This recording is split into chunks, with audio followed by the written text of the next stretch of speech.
Welcome to Wikipedia Spoken Here. Climate change. This article is about the present day human induced rise in global temperatures. Present day climate change includes both global warming, the ongoing increase in global average temperature, and its wider effects on Earth's climate system. Climate change, in a broader sense, also includes previous long term changes to Earth's climate. The current rise in global temperatures is driven by human activities, especially fossil fuel burning, since the Industrial Revolution. Fossil fuel use, deforestation, and some agricultural and industrial practices release greenhouse gases. These gases absorb some of the heat that the Earth radiates after it warms from sunlight, warming the lower atmosphere. Carbon dioxide, the primary gas driving global warming, has increased in concentration by about 50% since the pre industrial era to levels not seen for millions of years. Climate change has an increasingly large impact on the environment. Deserts are expanding, while heat waves and wildfires are becoming more common. Amplified warming in the Arctic has contributed to thawing permafrost, retreat of glaciers, and sea ice decline. Higher temperatures are also causing more intense storms, droughts, and other weather extremes. Rapid environmental change in mountains, coral reefs, and the Arctic is forcing many species to relocate or become extinct. Even if efforts to minimize future warming are successful, some effects will continue for centuries.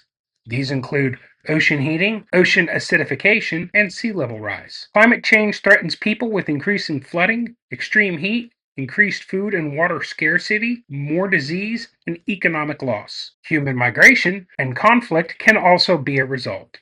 The World Health Organization calls climate change one of the biggest threats to global health in the 21st century. Societies and ecosystems will experience more severe risks without action to limit warming. Adapting to climate change through efforts like flood control measures or drought resistant crops partially reduces climate change risks, although some limits to adaptation have already been reached. Poorer communities are responsible for a small share of global emissions, yet have the least ability to adapt and are most vulnerable to climate change. Many climate change impacts have been observed in the first decades of the 21st century, with 2024 the warmest on record at 1.6 degrees Celsius or 2.88 degrees Fahrenheit since regular tracking began in 1850. Additional warming will increase these impacts and can trigger tipping points, such as melting all of the Greenland ice sheet. Under the 2015 Paris Agreement, nations collectively agreed to keep warming well under 2 degrees Celsius. However, with pledges made under the agreement, global warming would still reach about 2.8 Celsius or 5 degrees Fahrenheit by the end of the century. Limiting warming to 1.5 degrees Celsius would require halving emissions by 2030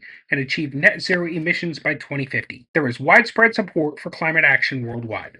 Fossil fuels can be phased out by conserving energy and switching to energy sources that do not produce significant carbon pollution. These energy sources include wind, solar, hydro, and nuclear power. Cleanly generated electricity can replace fossil fuels for powering transportation, heating buildings, and running industrial processes. Carbon can also be removed from the atmosphere, for instance, by increasing forest cover and farming with methods that store carbon in soil. Before the 1980s, it was unclear whether the warming effect of increased greenhouse gases was stronger than the cooling effect of airborne particulates in air pollution. Scientists use the term inadvertent climate modification to refer to human impacts on the climate at this time.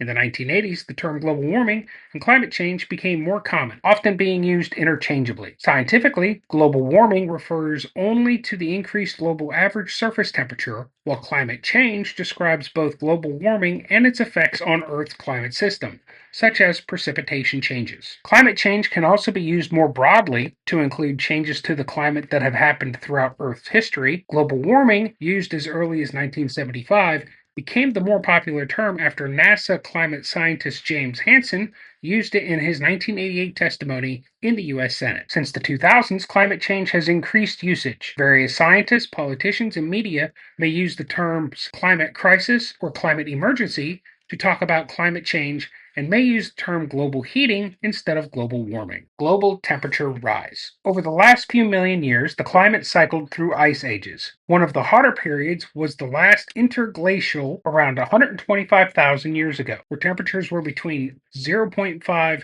and 1.5 degrees Celsius warmer than before the start of global warming. This period saw sea levels 5 to 10 meters higher than today. The most recent glacial maximum 20,000 years ago was some 5 to 7 degrees Celsius colder. This period has sea levels that were over 125 meters or 410 feet lower than today. Temperatures stabilized in the current interglacial period beginning 11,700 years ago. This period also saw the start of agriculture. Historical patterns of warming and cooling, like the medieval warm period and the Little Ice Age, did not occur at the same time across different regions. Temperatures may have reached as high as those of the late 20th century in a limited set of regions. Climate information for that period comes from climate proxies, such as trees and ice cores. Warming since the Industrial Revolution. Around 1850, thermometer records began to provide global coverage. Between the 18th century and 1970, there was little net warming, and the warming impact of greenhouse gas emissions was offset by cooling from sulfur dioxide emissions. Sulfur dioxide causes acid rain, but it also produces sulfate aerosols in the atmosphere, which reflect sunlight and cause global dimming. After 1970, the increasing accumulation of greenhouse gases and controls on sulfur pollution led to a marked increase in temperature. Ongoing changes in climate have had no precedent for several thousand years. Multiple databases all show worldwide increase in surface temperature at the rate of around 0.2 degrees Celsius per decade. The 2014 through 2023 decade warmed to an average of 1.19 degrees Celsius. Compared to the pre-industrial baseline, 1850 through 1900, not every single year was warmer than the last. Internal climate variability processes can make any year 0.2 degrees Celsius warmer or colder than the average.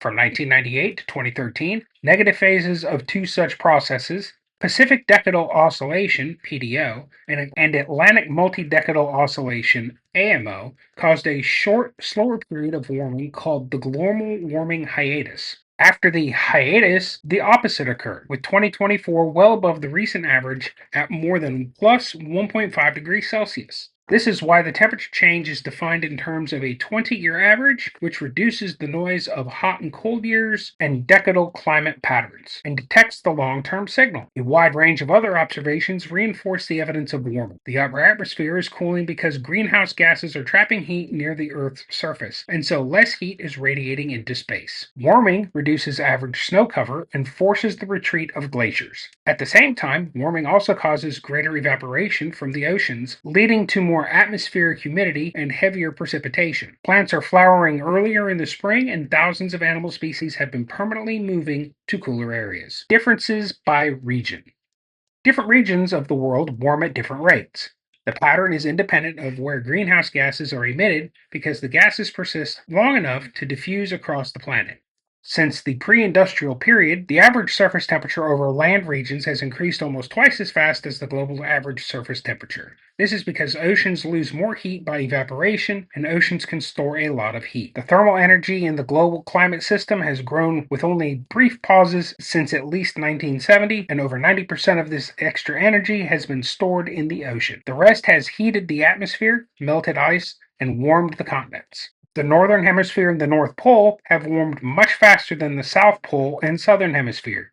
The northern hemisphere not only has much more land, but also more seasonal snow cover and sea ice. As these surfaces flip from reflecting a lot of light to being dark after the ice has melted, they start absorbing more heat. Local black carbon deposits on snow and ice also contribute to Arctic warming. Arctic surface temperatures are increasing between 3 and 4 times faster than in the rest of the world. Melting of ice sheets near the poles weaken both the Atlantic and the Antarctic limb of thermohaline circulation, which further changes the distribution of heat and precipitation around the globe. Future global temperatures. The World Meteorological Association estimates that there is almost a 50% chance of the 5-year average global temperature exceeding plus 1.5 degrees Celsius between 2024 and 2028. The IPCC expects the 20-year average to exceed plus 1.5 degrees Celsius in the early 2030s. The IPCC assessment report, dated 2021, includes projections that by 2100, global warming is very likely to reach 1.0 to 1.8 degrees Celsius under a scenario with very low emissions of greenhouse gases, 2.1 to 3.5 degrees Celsius under an intermediate emissions scenario, or 3.3 to 5.7 degrees Celsius under a very high emissions scenario. The warming will continue past 2100 in the intermediate and high emissions scenarios, with future projections of global surface temperatures by the year 2300 being similar to millions of years ago. The remaining carbon budget for staying beneath certain temperature increases is determined by modeling the carbon cycle and climate sensitivity to greenhouse gases. According to UNEP, global warming can be kept below 1.5 degrees Celsius with a 50% chance if emissions after 2023 do not exceed 200 gigatons of CO2. This corresponds to around 4 years of current emissions. To stay under 2 degrees Celsius, the carbon budget is 900 gigatons of CO2, or 16 years of current emissions. Causes of recent global temperature rise. The climate system experiences various cycles on its own, which can last for years, decades, or even centuries. For example, El Nino events cause short-term spikes in surface temperature, while La Nina events cause short-term cooling. The relative frequency can affect global temperature trends on a decadal timescale. Other changes are caused by an imbalance of energy from external forcings. Example of these include changes in the concentrations of greenhouse gases, solar luminosity, volcanic eruptions, and variations in the Earth's orbit around the Sun. To determine the human contribution to climate change, unique fingerprints for all potential causes are developed and compared with both observed patterns and known internal climate variability. For example, solar forcing, whose fingerprint involves warming the entire atmosphere, is ruled out because only the lower atmosphere has warmed. Atmospheric aerosols produce a smaller cooling effect. Other drivers, such as changes in albedo, are less impactful. Greenhouse gases. Greenhouse gases are transparent to sunlight and thus allow it to pass through the atmosphere to heat the Earth's surface. The Earth radiates it as heat, and greenhouse gases absorb a portion of it. This absorption slows the rate at which heat escapes into space, trapping heat near the Earth's surface and warming it over time. While water vapor and clouds are the biggest contributors to the greenhouse effect, they primarily change as a function of temperature and are therefore mostly considered to be feedbacks that change climate sensitivity. On the other hand, concentrations of gas such as CO2, tropospheric ozone, CFCs, and nitrous oxide are added or removed independently from temperature and are therefore considered to be external forcings that change global temperatures. Before the Industrial Revolution, naturally occurring amounts of greenhouse gases caused the air near the surface to be about 33 degrees Celsius warmer than it would have been in their absence. Human activity since the Industrial Revolution, mainly extracting and burning fossil fuels, coal, oil, and natural gas, has increased the amount of greenhouse gases in the atmosphere. In 2022, the concentrations of CO2 and methane had increased by about 50%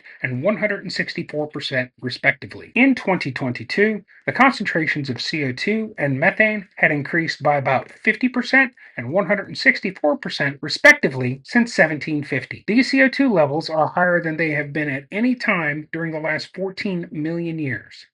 Concentrations of methane are far higher than they were over the last 800,000 years. Global human-caused greenhouse gas emissions in 2019 were equivalent to 59 billion tons of CO2.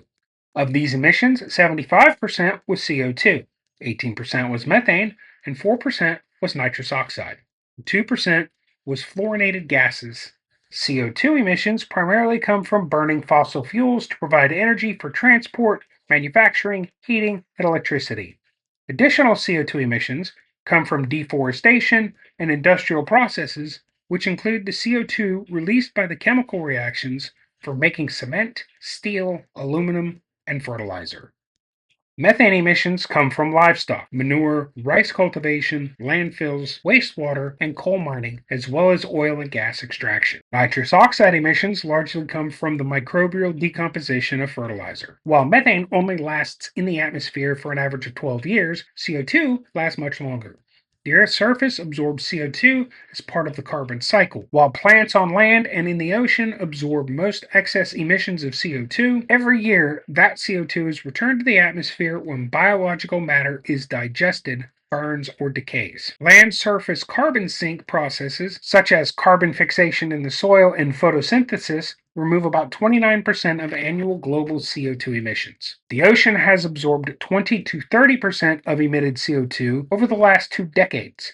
CO2 is only removed from the atmosphere for the long term when it is stored in the Earth's crust, which is a process that can take millions of years to complete. Land surface changes.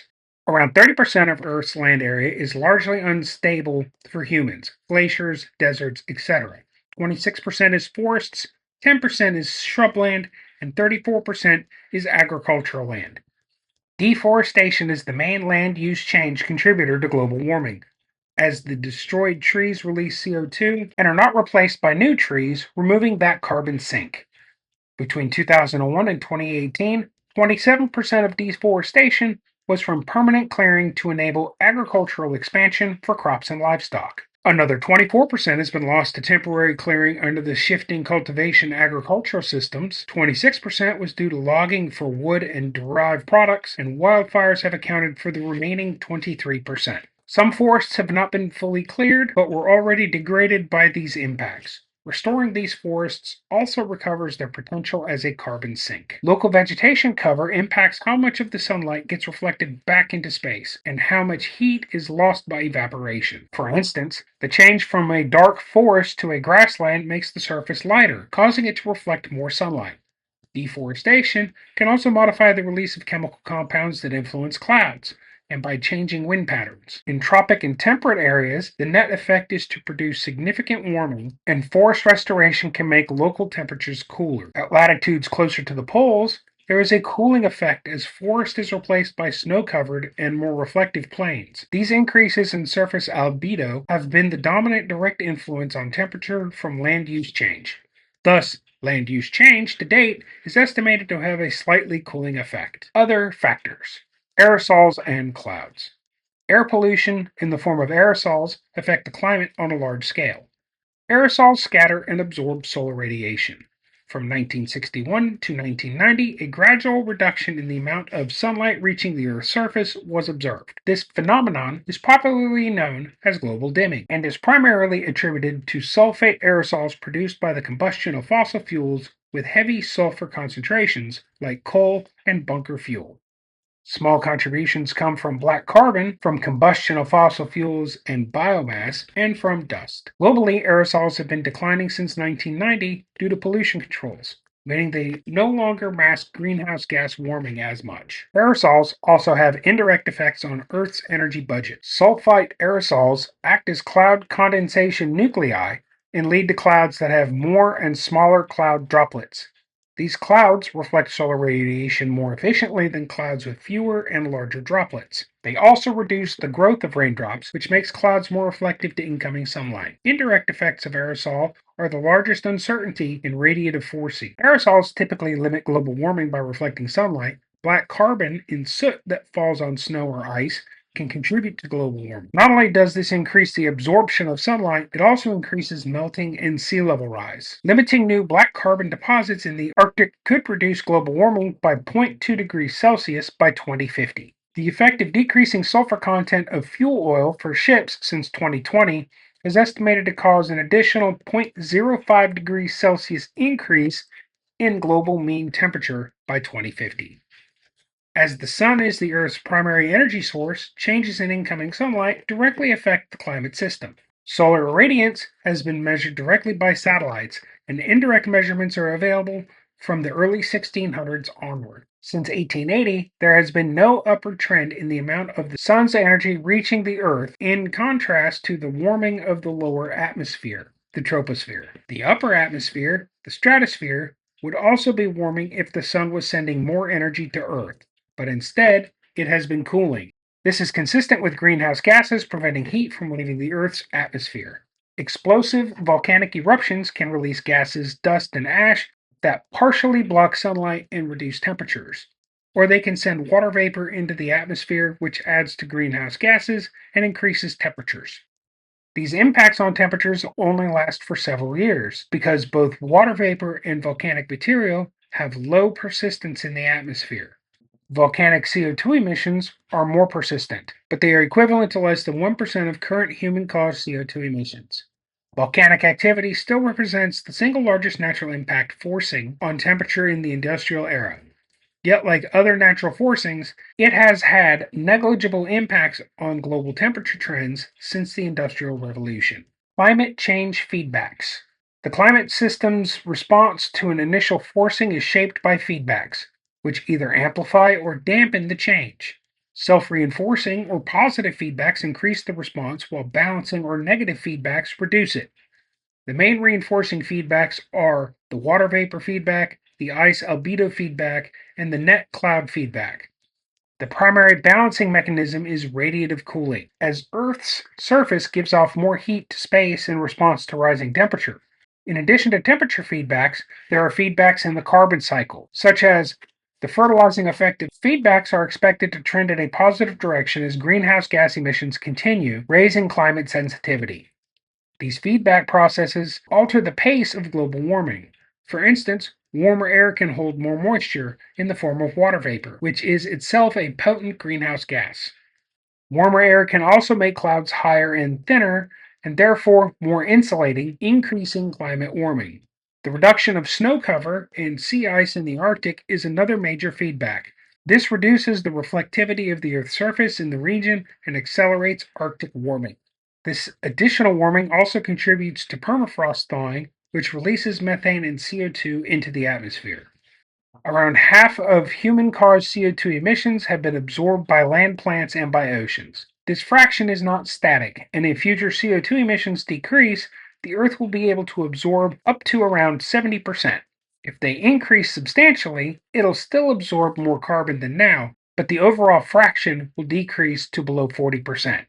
This is because climate change increases droughts and heat waves that eventually inhibit plant growth on land, and soils will release more carbon from dead plants when they are warmer.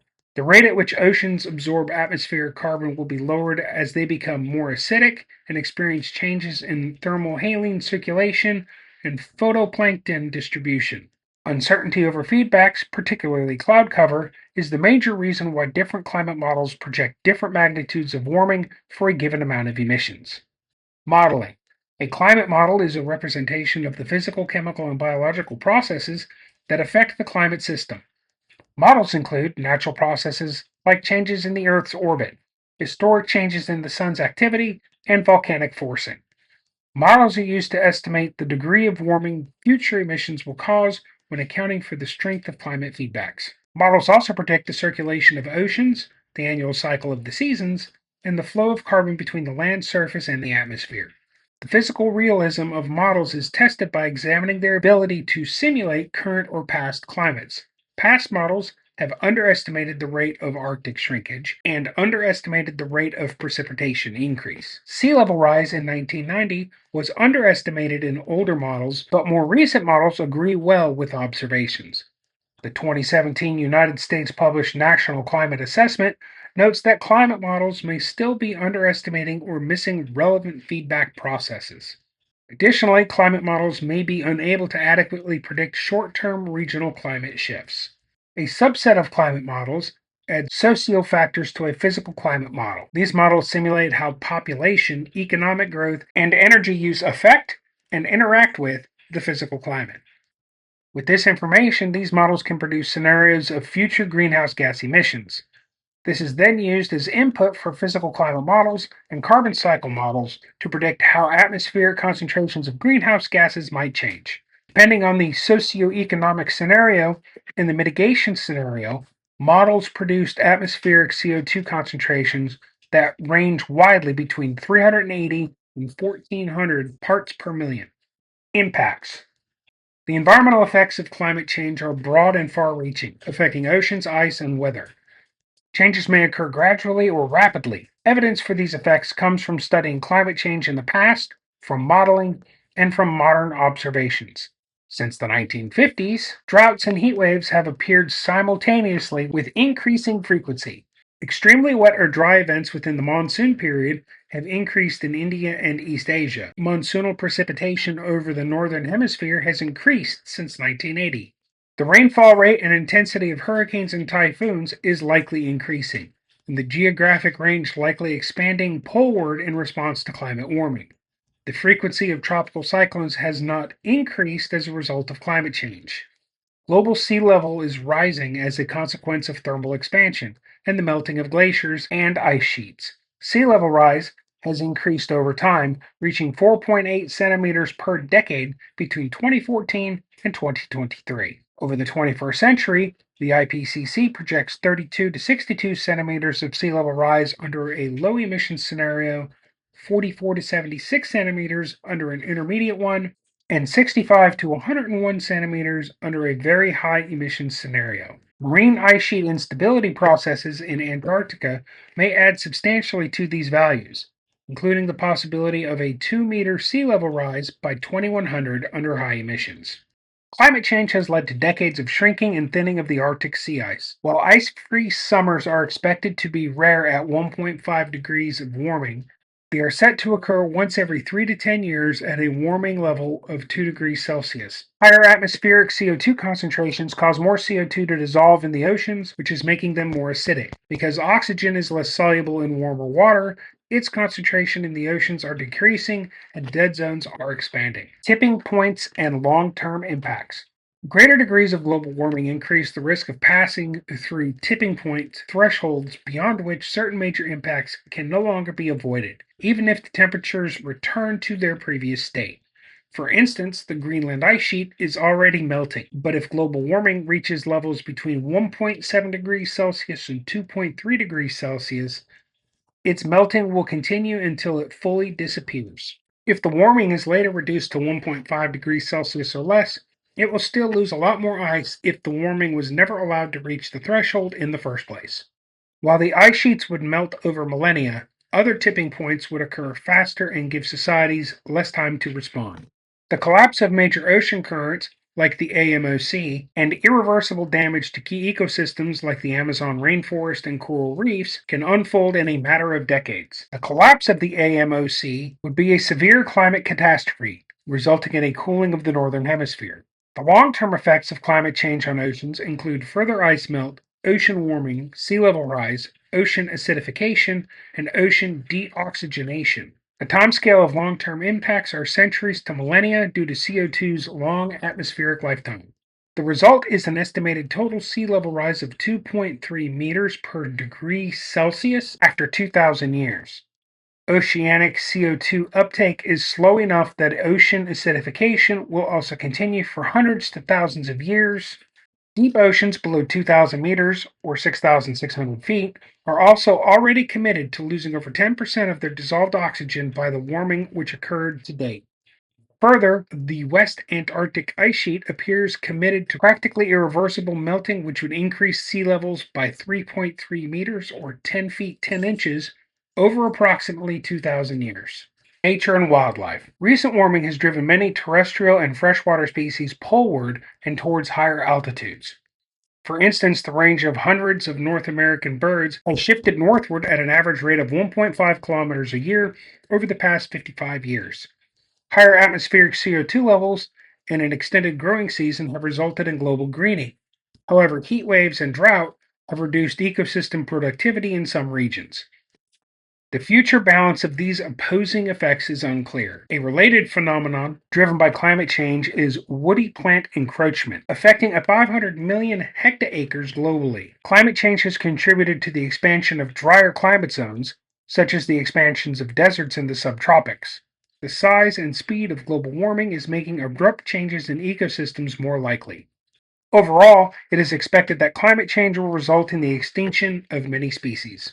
The oceans have heated more slowly than the land, but the plants and animals in the ocean have migrated towards the colder poles faster than species on land. Just as on land, heat waves in the ocean occur more frequently due to climate change, harming a wide range of organisms such as corals, kelp, and seabirds. Ocean acidification makes it harder for marine calcifying organisms such as mussels, barnacles, and corals to produce shells and skeletons.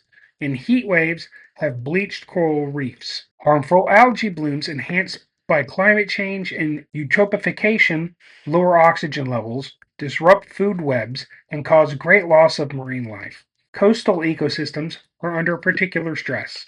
Almost half of global wetlands have disappeared due to climate change and other human impacts. Plants have come under increased stress from damage by insects. Humans. The main effect of climate change are impacting humans everywhere in the world.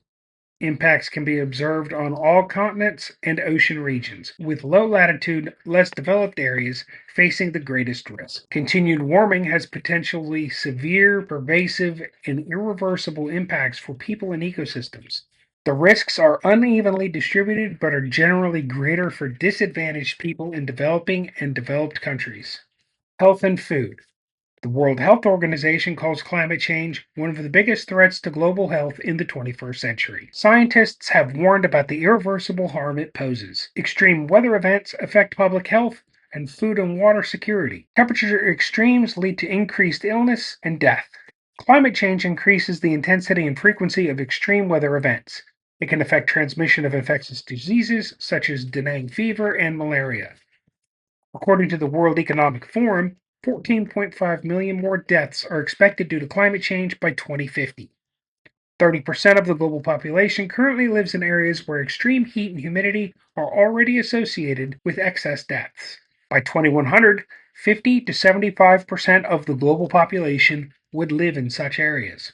While total crop yields have been increasing in the past 50 years due to agricultural improvements, climate change has already decreased the rate of yield growth. Fisheries have been negatively affected in multiple regions. While agricultural productivity has been positively affected in some high latitude areas, mid and low latitude areas have been negatively affected. According to the World Economic Forum, an increase in drought in certain regions could cause 3.2 million deaths from malnutrition by 2050 and stunting in children. With a 2 degrees Celsius warming, the global livestock head count could decline by 7 to 10% by 2050, as less animal feed will be available. If the emissions continue to increase for the rest of the century, then over 9 million climate related deaths would occur annually by 2100. Livelihoods and inequality. Economic damage due to climate change may be severe, and there is a chance of disastrous consequences. Severe impacts are expected in Southeast Asia and Sub Saharan Africa, where most of the global inhabitants are dependent upon natural and agricultural resources. Heat stress can prevent outdoor laborers from working. If warming reaches 4 degrees Celsius, then labor capacity in those regions could be reduced by 30 to 50%. The World Bank estimates that between 2016 and 2030, climate change could drive over 120 million people into extreme poverty without adaptation. Inequalities based on wealth and social status have worsened due to climate change. Major difficulties in mitigating, adapting to, and recovering from climate shocks are faced by marginalized people who have less control over resources. Indigenous people who are subsistent on the land and ecosystems will face endangerment to their wellness and lifestyles due to climate change. An expert elicitation concluded that the role of climate change in armed conflict has been small compared to factors such as socioeconomic inequality and state capabilities. While women are not inherently more at risk from climate change and shocks, limits on women's resources and discriminatory gender norms constrain their adaptive capacity and resilience. For example, women's work burdens, including hours worked in agriculture, tend to decline less than men's during climate shocks such as heat stress. Climate migration.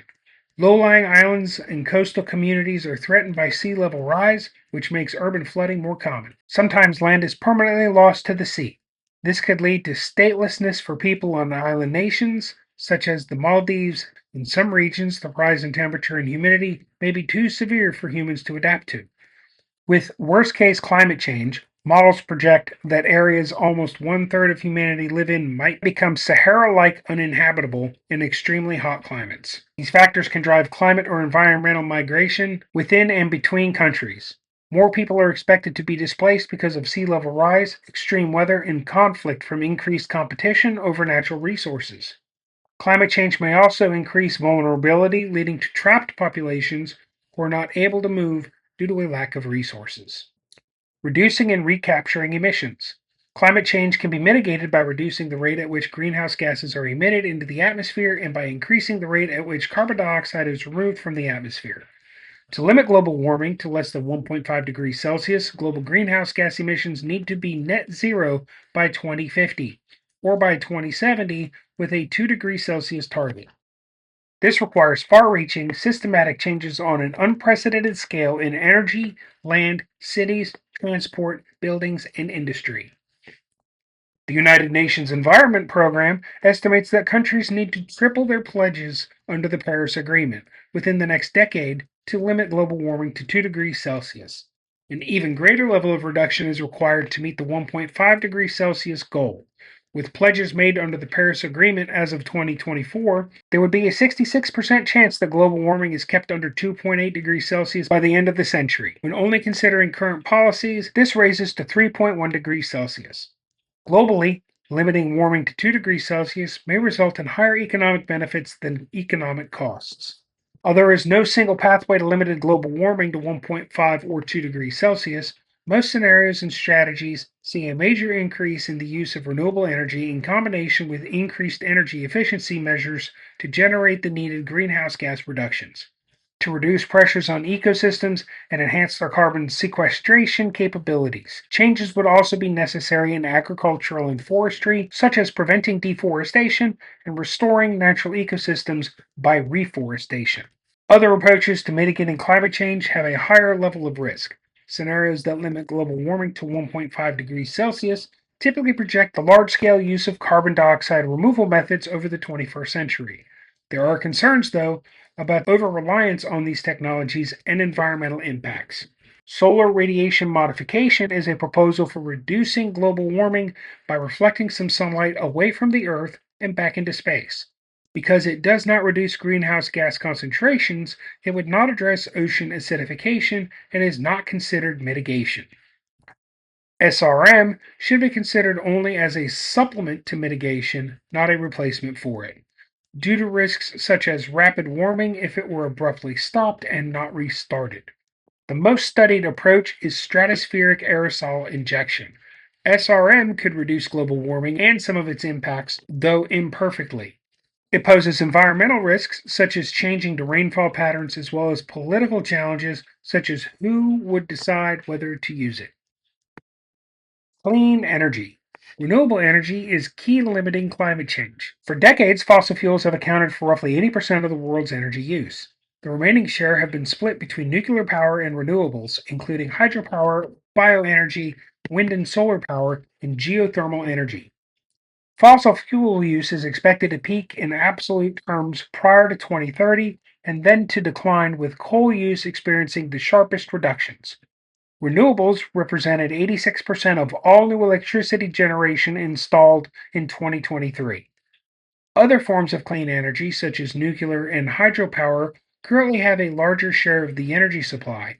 However, their future growth forecasts appear limited in comparison.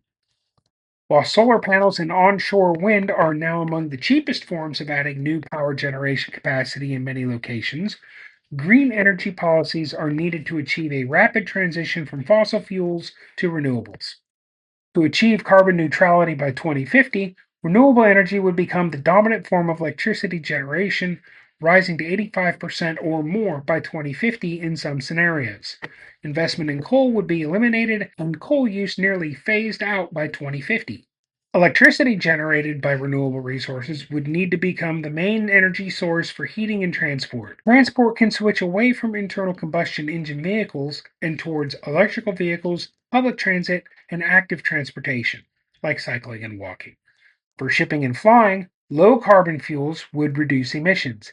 Heating could be increasingly decarbonized with technology like heat pumps. There are obstacles to the continued rapid growth of clean energy, including renewables. Wind and solar produce energy intermittently and with seasonal variability. Traditionally, hydro dams with reservoirs and fossil fuel power plants have been used when variable energy production is low. Going forward, battery storage can be expanded, energy demand and supply can be matched, and long distance transmission can smooth variability of renewable outputs. Bioenergy is often not carbon neutral and may have negative consequences for food security. The growth of nuclear power is constrained by controversy around radioactive waste, nuclear weapon proliferation, and accidents. Hydropower growth is limited by the fact that the best sites have been deployed and new projects are confronting increased social and environmental concerns. Low carbon energy improves human health by minimizing climate change as well as reducing air pollution deaths, which are estimated at 7 million annually in 2026. Meeting the Paris Agreement goals that limit warming to a 2-degree increase could save about a million of those lives per year by 2050, whereas limiting global warming to 1.5 degrees Celsius could save millions and simultaneously increase energy security and reduce poverty. Improving air quality also has economic benefits, which may be larger than mitigation costs. Energy conservation. Reducing energy demand is another major aspect of reducing emissions. If less energy is needed, there's more flexibility for clean energy development. It also makes it easier to manage the electricity grid and minimizes carbon intensive infrastructure development. Major increases in energy efficiency investment will be required to achieve climate goals comparable to the level of investment in renewable energy. Several COVID-19 related changes in energy use patterns, energy efficiency investments, and funding have made forecasts for this decade more difficult and uncertain. Strategies to reduce energy demand vary by sector. In the transport sector, passengers and freight can switch to more efficient travel modes, such as buses and trains, or use electric vehicles. Industrial strategies to reduce energy demand include improving heating systems and motors, designing less energy intensive products, and increasing product lifetimes. In the building sector, the focus is on better design of new buildings and higher levels of energy efficiency in retrofitting. The use of technologies like heat pumps can also increase building energy efficiency. Agricultural and industry. Agricultural and forestry face a triple challenge of limiting greenhouse gas emissions, preventing the further conversion of forests to agricultural land, and meeting increases in world food demand. A set of actions could reduce agricultural and forestry based emissions by two-thirds from 2010 levels. These include reducing growth in demand for food and other agricultural products, increasing land productivity, protecting and restoring forests, and reducing greenhouse gas emissions from agricultural production. On the demand side, a key component of reducing emissions is shifting people towards plant based diets. Eliminating the production of livestock for meat and dairy would eliminate about three-fourths of all emissions from agricultural and other land use. Livestock also occupy 37% of ice-free land area on Earth and consume feed from the 12% of land area used for crops, driving deforestation and land degradation. Steel and cement production are responsible for about 13% of industrial CO2 emissions. In these industries, carbon-intensive materials such as coke and lime play an integral role in the production, so that reducing CO2 emissions requires research into alternative chemistries. Where energy production or CO2 intensive heavy industries continue to produce waste CO2, technology can sometimes be used to capture and store most of the gas instead of releasing it to the atmosphere. This technology, carbon capture and storage, or CCS, could have a critical but limited role in reducing emissions. It is relatively expensive and has been deployed only to an extent that removes around 0.1% of annual greenhouse gas emissions. Carbon dioxide removal. Natural carbon sinks can be enhanced to sequester significantly larger amounts of CO2 beyond naturally occurring levels. Reforestation and afforestation, planting forests where there were none before, are among the most mature sequestration techniques, although the latter raises food security concerns. Farmers can promote sequestration of carbon in soils through practices such as use of winter cover crops, reducing the intensity and frequency of tillage, and using compost and manure as soil amendments. Forest and landscape restoration yields many benefits for the climate, including greenhouse gas emission sequestration and reduction. Restoration, recreation of coastal wetlands, prairie plots, and seagrass meadows increases the uptake of carbon into organic matter. When carbon is sequestered in soils and in organic matter such as trees, there is a risk of the carbon being re-released into the atmosphere later through changes in land use, fire, or other changes in ecosystems. The use of bioenergy in conjunction with carbon capture and storage, BECCS, can result in net negative emissions as CO2 is drawn from the atmosphere. It remains highly uncertain whether carbon dioxide removal techniques will be able to play a large role in limiting warming to 1.5 degrees Celsius. Policy decisions that rely on carbon dioxide removal increase the risk of global warming rising beyond international goals. Adaptation. Adaptation is the process or adjustment to current or expected changes in the climate and its effects. Without additional mitigation, adaptation cannot avert the risk of severe, widespread, and irreversible impacts. More severe climate change requires more transformative adaptation, which can be prohibitively expensive.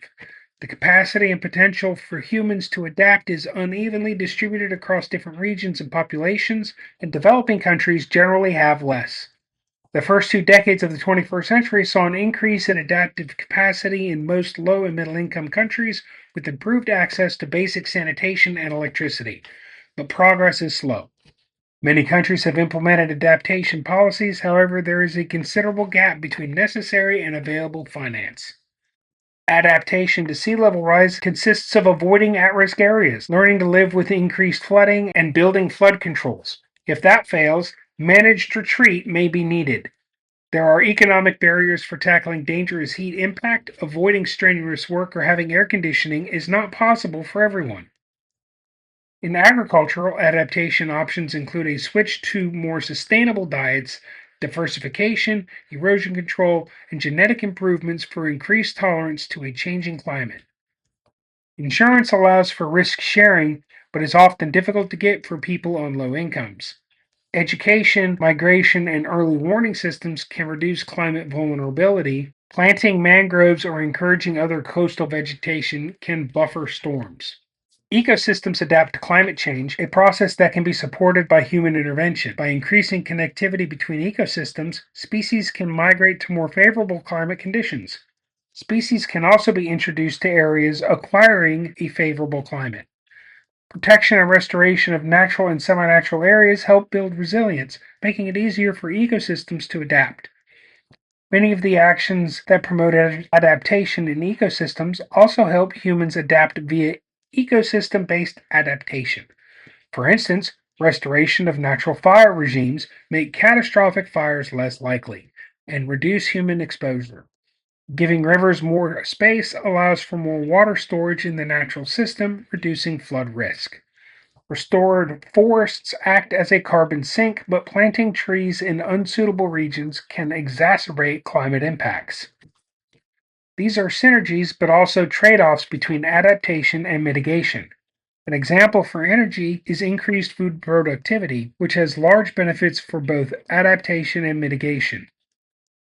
And examples of trade offs is that increased use of air conditioning allows people to better cope with heat, but increases energy demand. Another trade off example is that more compact urban development may reduce emissions from transport and construction, but may also increase the urban heat island effect, exposing people to heat related health risks. Policies and politics. Countries that are most vulnerable to climate change have typically been responsible for a small share of global emissions. This raises questions about justice and fairness. Limiting global warming makes it much easier to achieve the UN's Sustainable Development Goals, such as eradicating poverty and reducing inequalities. The connection is recognized in Sustainable Development Goal 13, which is to take urgent action to combat climate change and its impacts. The goals on food, clean water, and ecosystem protection have synergies with climate mitigation. The geopolitics of climate change is complex. It has often been framed as a free rider problem in which all countries benefit from mitigation done by other countries, but individual companies would lose from switching to a low carbon economy themselves. Sometimes mitigation also has localized benefits, though. For instance, the benefits of a coal phase out to public health and local environments exceeds the cost in almost all regions. Furthermore, net importers of fossil fuels win economically when switching to clean energy, causing net exporters to face stranded assets, fossil fuels they cannot sell. Policy options. A wide range of policies, regulations, and laws are being used to reduce emissions. As of 2019, carbon pricing covers about 20% of global greenhouse gas emissions. Carbon can be priced with carbon taxes and emissions trading systems. Direct global fossil fuel subsidies reached $319 billion in 2017 and $5.2 trillion when indirect costs such as air pollution are priced in. Ending these can cause a 28% reduction in global carbon emissions and a 46% reduction in air pollution deaths. Money saved on fossil subsidies could be used to support the transition to clean energy instead. More direct methods to reduce greenhouse gases include vehicle efficiency standards, renewable fuel standards, and air pollution regulations on heavy industry. Several countries require utilities to increase the share of renewables in power production. Climate justice. Policy designed through the lens of climate justice tries to address human rights issues and social inequality. According to proponents of climate justice, the cost of climate adaptation should be paid by the most responsible for climate change, while the beneficiaries of payments should be those suffering impacts. One way this can be addressed in practice is to have wealthy nations pay poorer countries to adapt. Oxfam found that in 2013, the wealthiest 10% of people were responsible for 50% of global emissions, while the bottom 50% were responsible for just 8%. Reduction of emissions is another way to look at responsibility. Under that approach, the top 21 fossil fuel companies would owe cumulative climate reparations of $5.4 trillion over the period 2025 to 2050. To achieve a just transition, people working in the fossil fuel sector would also need other jobs, and their communities would need investments. International climate agreements. Nearly all countries in the world are parties to the 1994 United Nations Framework Convention on Climate Change. The goal of the UNFCCC is to prevent dangerous human interference with the climate system. As stated in the convention, this requires that greenhouse gas concentrations are stabilized in the atmosphere at a level where ecosystems can adapt naturally to climate change, food production is not threatened, and economic development can be sustained. The UNFCCC does not itself restrict emissions, but rather provides a framework for the protocols that do. Global emissions have risen since the UNFCCC was signed. Its yearly conferences are the stage of global negotiations. The 1997 Kyoto Protocol extended the UNFCCC and included legally binding commitments for most developed countries to limit their emissions. During the negotiations, the G77, representing developing countries, pushed for a mandate requiring developed countries to take the lead in reducing their emissions, since developed countries contributed most to the accumulation of greenhouse gases in the atmosphere. Per capita emissions were also still relatively low in developing countries, and developing countries would need to emit more to meet their development needs. The 2009 Copenhagen Accord had been widely portrayed as disappointing because of its low goals and was rejected by poorer nations, including the G77. Associated parties aimed to limit the global temperature rise to below 2 degrees Celsius. The accord set the goal of sending $100 billion per year to developing countries for mitigation and adaptation by 2020 and proposed the founding of the Green Climate Fund. As of 2020, only 83.3 billion were delivered. Only in 2023 is the target expected to be achieved. In 2015, all UN countries negotiated the Paris Agreement, which aims to keep global warming well below 2 degrees Celsius and contains an aspirational goal of keeping warming under 1.5 degrees. The agreement replaced the Kyoto Protocol. Unlike Kyoto, no binding emission targets were set in the Paris Agreement. Instead, a set of procedures was made binding. Countries have to regularly set even more ambitious goals and reevaluate the goals every 5 years. The Paris Agreement restated that developing countries must be financially supported. As of March 2025, 194 states in the European Union have acceded to or ratified the agreement. The 1987 Montreal Protocol is an international agreement to phase out production of ozone depleting gases and has benefits for climate change mitigation.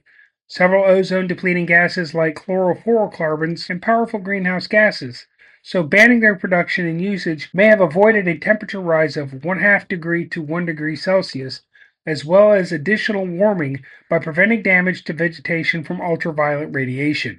It is estimated that the agreement has been more effective at curbing greenhouse gas emissions than the Kyoto Protocol, specifically designed to do so. The most recent amendment to the Montreal Protocol, the 2016 Kigali Amendment, committed to reducing the emissions of hydrofluorocarbons, which served as a replacement for banning ozone depleting gases and also potent greenhouse gases. Should countries comply with the amendment, a warming of 0.3 to 0.5 degrees is estimated to be avoided. In 2019, the United Kingdom Parliament became the first government to declare a climate emergency. Other countries and jurisdictions followed suit. That same year, the European Parliament declared a climate and environmental emergency. The European Commission presented its European Green Deal with the goal of making the EU carbon neutral by 2050. In 2021, the European Commission released its Fit for 55 legislation package, which contains guidelines to the car industry. All new cars on the European market must be zero emission vehicles from 2035. Major countries in Asia have made similar pledges. South Korea and Japan have committed to becoming carbon neutral by 2050, and China by 2060. While India has strong incentives for renewables, it also plans a significant expansion of coal in the country. Vietnam is among very few coal dependent, fast developing countries that pledge to phase out unabated coal power by the 2040s or as soon as possible thereafter. As of 2021, based on information from 48 national climate plans, which represent 40% of the parties to the Paris Agreement, estimated total greenhouse gas emissions will be 0.5% lower compared to 2010 levels, below the 45% or 25% reduction goals to limit global warming to 1.5 degrees Celsius or 2 degrees Celsius, respectively. Denial and misinformation.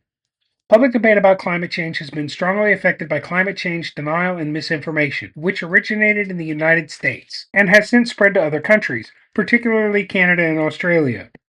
Climate change denial has originated from fossil fuel companies, industry groups, conservative think tanks, and contrarian scientists. Like the tobacco industry, the main strategy of these groups has been to manufacture doubt about climate change related to scientific data and results. People who hold unwarranted doubt about climate change are called climate change skeptics, although contrarians or deniers are more appropriate terms. There are different variants of climate denial. Some deny that warming is taking place at all, some acknowledge warming but attribute it to natural influences, and some minimize the negative impacts of climate change. Manufacturing uncertainty about the science later developed into a manufactured controversy, creating the belief that there is significant uncertainty about climate change within the scientific community to delay policy changes. Strategies to promote these ideas include criticism of scientific institutions and questioning the motives of individual scientists. An echo chamber of climate denying blogs and media has further misunderstandings of climate change. Public awareness and opinion.